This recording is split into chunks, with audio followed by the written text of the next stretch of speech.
simple. She left for California, he told police. That was Christopher's answer, calm and matter-of-fact, when asked about his missing wife, Melissa.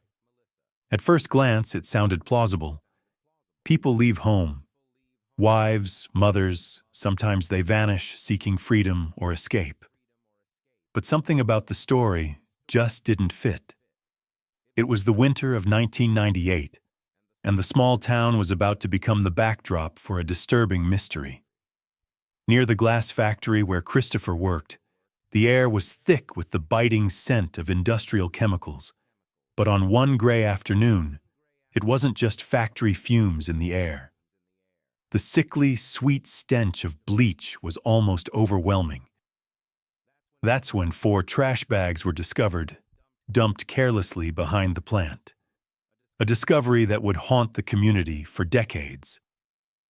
When authorities arrived, they found something no one was prepared for. Inside those bags were human remains. Disturbingly, a significant portion of the body was missing. There was no torso, only partial remains, doused in cleaning chemicals, as if someone had desperately tried to erase the truth. At first, the local police made an error that would stall the case for years. They assumed the remains belonged to a missing man from the area, not a woman. If this was a simple case of someone running away, why the gruesome evidence? Why the effort to destroy the remains? And if Melissa had simply left, as her husband claimed, why did she leave her children behind? Take no jewelry, no identification, not even her purse. The evidence pointed to something far more sinister. But the answer, for now, would remain just out of reach. As the winter deepened, so did the shadows surrounding Melissa's fate. The clock was ticking, but no one yet realized just how tangled this web would become. To understand the tragedy that unfolded, we have to step back in time. Melissa was just 21 years old. Despite her youth, she was already the mother of 2 small children, a daughter barely out of diapers, a son still in elementary school. She'd grown up fast, as so many do in small-town America, pushed along by the currents of responsibility and love. Her marriage to Christopher seemed, on the surface, to follow the typical pattern. He worked long hours at the local glass factory. Their home was modest but neat, tucked into an unremarkable suburb where neighbors exchanged polite greetings but rarely pried. But behind closed doors, the reality was far from perfect. Friends later described Melissa as bright, hopeful, but increasingly anxious. There were whispers of arguments, late-night shouting, doors slammed a little too hard. Some would later recall bruises, but in towns like these, most people looked away, telling themselves it wasn't their place to intervene. By Christmas of 1998, something had changed. Melissa suddenly cut off all contact with friends and family. When relatives tried to call, the phone rang unanswered. Her house, once filled with the chaos of young children, now seemed eerily silent and meticulously clean. Gone were her purse, her jewelry, even the smallest trinkets she might have carried. Christopher told anyone who asked that Melissa had simply abandoned her family. She'd walked away, he claimed, leaving her children, her marriage, and her old life behind. But was it really that simple? Why would a devoted young mother leave everything and everyone without a trace? And why, at the very same time, did neighbors notice Christopher scrubbing the house obsessively, almost as if he were trying to erase any sign that Melissa had ever lived there? The cracks in the story were growing wider, and suspicion was beginning to take hold. The days after Christmas, night passed in a blur of uncertainty and mounting worry. Melissa's friends tried to convince themselves she would call, that she'd return with an explanation, maybe even a new start. But as days turned into weeks, hope gave way to anxiety. Christopher's explanation, that his wife had simply left, abandoning her children and responsibilities, rang increasingly hollow. There were odd details, too many to ignore. Melissa hadn't taken her ID, credit cards, or any personal items. No sightings were reported along bus lines, at airports, or in neighboring towns. Police, initially unsure whether this was a case of a missing person or something darker, hesitated to launch a full investigation. They told themselves maybe Melissa was just another runaway. But in the spring of 1999, the fragile illusion of normalcy shattered. Maintenance workers near the glass factory stumbled across something horrifying. Several large black trash bags dumped behind the facility, emitting the unmistakable odor of industrial bleach. Inside, police found human remains, partial, heavily treated with chemicals, and, most disturbing of all, missing the entire torso. Authorities faced an immediate puzzle. Early forensic analysis led investigators astray. The remains were first believed to belong to a missing male, not a young mother. This misidentification would haunt the investigation for years, leaving Melissa's case in limbo and her family in agony. Meanwhile, the community whispered, why were the remains found so close to Christopher's workplace? And what about his sudden obsession with cleaning?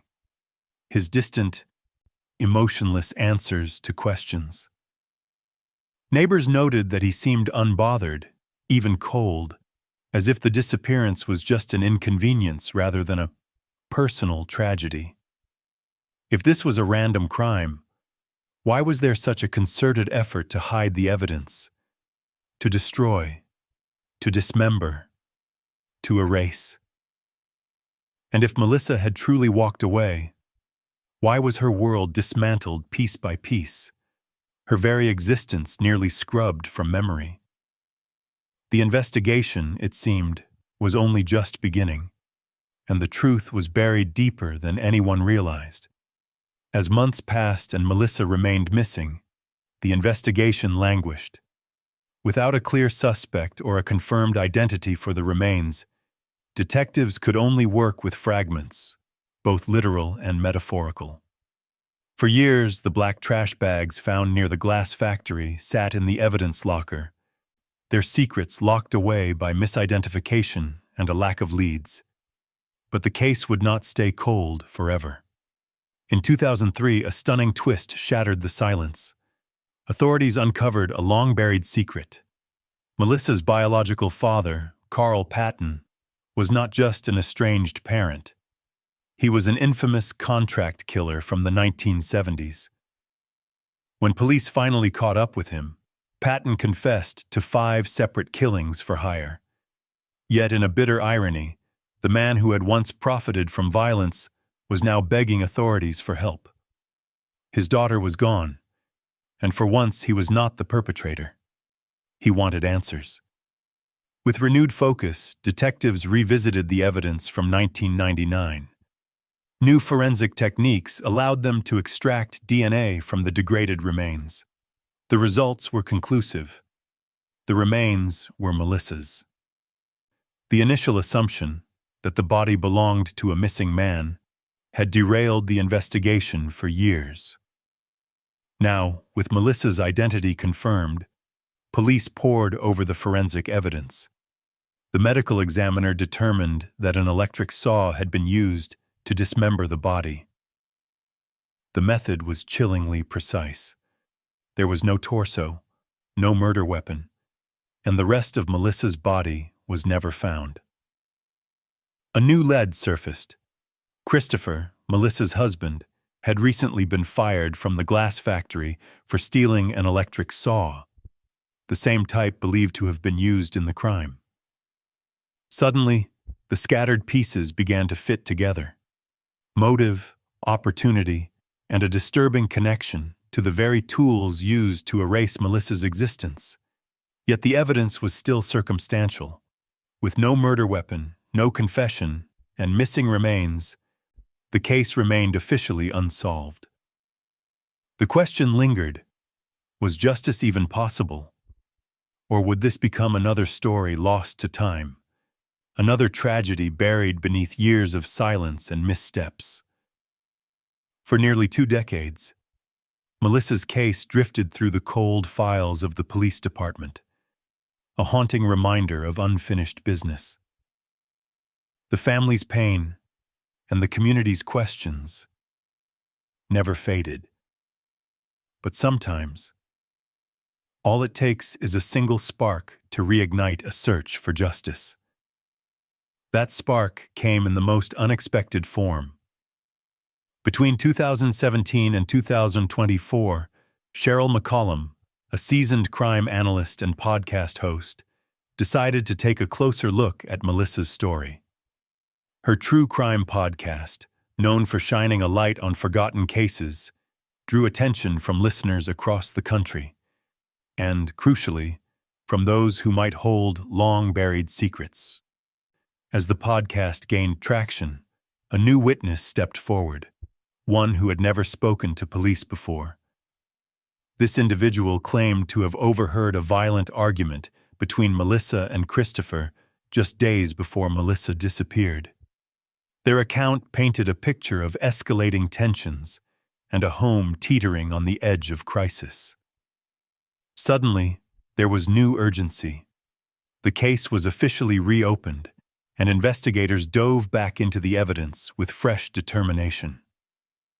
Thanks to advances in forensic technology, experts began to re-examine the old trash bags, swabs, and minuscule fibers collected back in 1999. Modern techniques allowed for detailed analysis of trace DNA and other microscopic clues that had been impossible to detect before. Every scrap of evidence was scrutinized, every lead followed. Detectives also revisited old witnesses, cross-referencing timelines and rechecking alibis, hunting for inconsistencies. It was this blend of persistent journalism, public attention, and scientific progress that breathed new life into the investigation. The question now loomed larger than ever. Could the truth, hidden for more than 20 years, finally come to light? And if so, would those responsible for Melissa's fate at last be held accountable? Or would the shadows close in once more? After years of frustration and false leads, the tide finally shifted in August 2024. Authorities made an announcement that rippled through the community and beyond. Christopher, Melissa's husband, and the man whose story had never quite added up, was arrested on suspicion of her murder. For Melissa's family, the moment brought a complicated mix of relief and dread. Had justice finally caught up, or was this just another step in a long, uncertain journey? Investigators were careful with their words. The evidence that led to Christopher's arrest was not made public in full.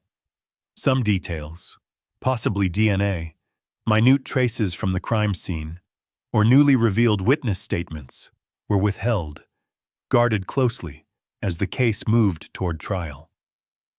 What was clear, however, was that the painstaking review of old evidence, combined with the courage of new witnesses, had finally built a case strong enough for the district attorney to act. The community watched with tense anticipation. Some remembered the early days of the investigation, the confusion, the heartbreak, the nagging doubts about Christopher's version of events. Others wondered why it had taken so long, why a case with so many warning signs had remained unresolved for more than 2 decades. Yet, as the arrest made headlines, there was no gloating, no celebration, only a somber hope that the truth might finally emerge.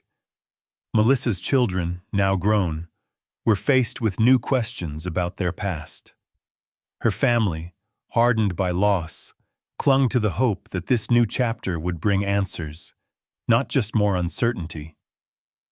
As for Christopher, he would soon stand before a judge. his fate resting on the mountain of evidence, some seen, some still shrouded in secrecy. But one question haunted everyone. After all these years, would a jury be able to see through the fog of time, lies, and heartbreak? The next steps would test the limits of justice, memory, and the strength of a family forever changed. As the case moved toward trial, a sense of anticipation settled over the community. After decades of waiting, Melissa's family and those who had followed the investigation dared to hope for closure. But the courtroom would be a battleground, not just for evidence and argument, but for the truth itself. The prosecution faced a difficult task. Much of the physical evidence was decades old. Some was degraded by time, exposure, and even deliberate attempts to destroy it. Yet, investigators believed that advances in forensic science and the emergence of new testimony had finally tipped the scales. DNA analysis, previously inconclusive, now linked the remains found in 1999 directly to Melissa. Items recovered from the scene, trash bags, chemical traces, even the absence of the torso, were presented as part of a deliberate plan to conceal a crime. Christopher, now the defendant, maintained his innocence. Through his attorneys, he insisted Melissa had left on her own, that he had nothing to do with her disappearance. His defense team challenged the reliability of witness memories, the potential for contamination in the old evidence, and the gaps left by years of uncertainty. They painted a picture of doubt, reminding the jury that suspicion is not the same as proof. For Melissa's family, each day in court was a test of endurance.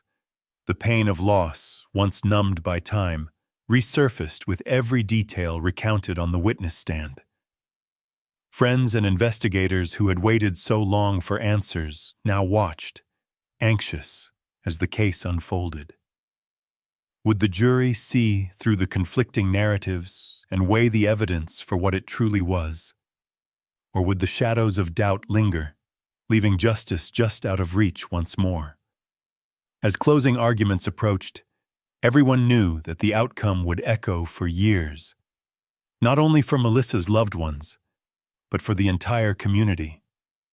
As the trial drew to a close, the weight of the years pressed heavily on all those who had loved Melissa. Her children, now adults, sat in quiet solidarity, their lives forever marked by questions with no easy answers. The community waited, holding its breath for a verdict that would either finally deliver justice or confirm the cruel reality that some wounds never heal. Outside the courtroom, the story had already taken on a life of its own. Reporters revisited the grim timeline. True crime fans dissected every detail, and podcast listeners debated the evidence. But for Melissa's family, the pain was real and immediate. They wrestled with a bitter irony. Her own biological father, once a notorious contract killer, had become a driving force behind the search for her killer. The man who had taken lives for money had, in the end, helped push the wheels of justice for his own flesh and blood. Even as the legal system worked its course, deeper questions lingered. Why had it taken so long to uncover the truth? How many other cases, lost in the shuffle of bureaucracy and forgotten evidence, might one day be solved by advances in technology or the persistence of investigative journalists and ordinary people? The case of Melissa was more than just a tragedy. It was a testament to the power and limits of determination. It showed how the courage of witnesses, the persistence of family, and the intervention of investigative journalism could reignite a cold case and bring new hope. Yet, it also revealed the fragility of justice and how easily vital clues can be missed, delayed, or lost. In the end, this bitter paradox remains. Sometimes, the very people least expected to seek justice are the ones who demand it most. And as the verdict is awaited, the community is left with a solemn reminder that truth, no matter how happily buried, has a way of clawing its way back to the light. Melissa's disappearance haunted her family for decades, marked by missed opportunities, tragic irony, and a relentless pursuit of justice. When new evidence and the determination of both family and investigative journalists finally brought the case back into the spotlight, old secrets were exposed and a long-awaited arrest was made.